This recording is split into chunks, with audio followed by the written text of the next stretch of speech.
नमस्कार,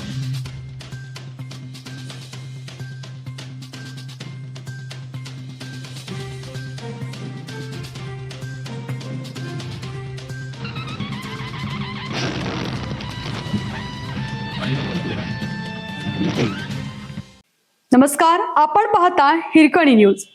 हिरकणी न्यूज प्रत्येक क्षण ताज्या घडामोडी आणि महत्त्वाच्या प्रत्येक बातमीसाठी नेहमी तत्पर. धैर्यशील कदम की अभयसिंह जगताप. विधान परिषदेच्या सर्वात प्रतिष्ठेच्या लढतीत कोण मारणार बाजी?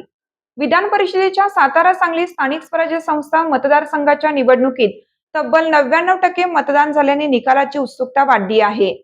या निवडणुकीत महायुतीचे धैर्यशील कदम आणि महाविकास आघाडीचे अभयसिंह जगताप यांच्यात प्रमुख लढत आहे.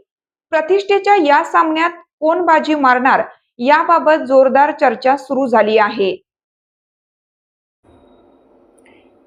ही निवडणूक केवळ उमेदवारांची नसून भाजप विरुद्ध राष्ट्रवादी काँग्रेस, शरदचंद्र पवार पक्ष अशा राजकीय ताकदीची परीक्षा मानली जात आहे. त्यामुळे दोन्ही बाजूंनी सर्व शक्ती पणाला लावण्यात आली आहे.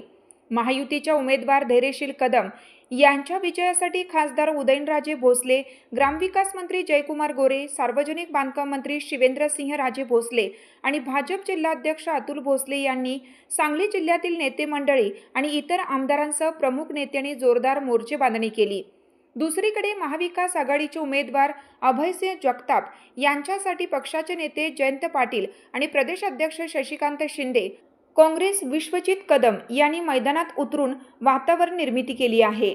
अभयसिंह जगताप यांनी दोन्ही जिल्ह्यातील तालुक्यात मोठ्या प्रमाणावर संपर्क साधून मतदारांना आपल्या बाजूने वळवण्याचे प्रयत्न केले. गेल्या काही वर्षातील बदललेले राजकीय समीकरण महाविकास आघाडीसमोर मोठे आव्हान ठरत आहे. एकेकाळी काँग्रेस आणि राष्ट्रवादी काँग्रेसचा बालेकिल्ला मानल्या जाणाऱ्या या मतदारसंघात महाविकास आघाडीला मर्यादित राजकीय आधारावर लढावे लागत असल्याची चर्चा राजकीय वर्तुळात आहे. याउलट राष्ट्रवादी काँग्रेस, अजित पवार गट आणि शिवसेना शिंदे गट यांनी महायुतीसोबत उभे राहत विरोधकांवर दबाव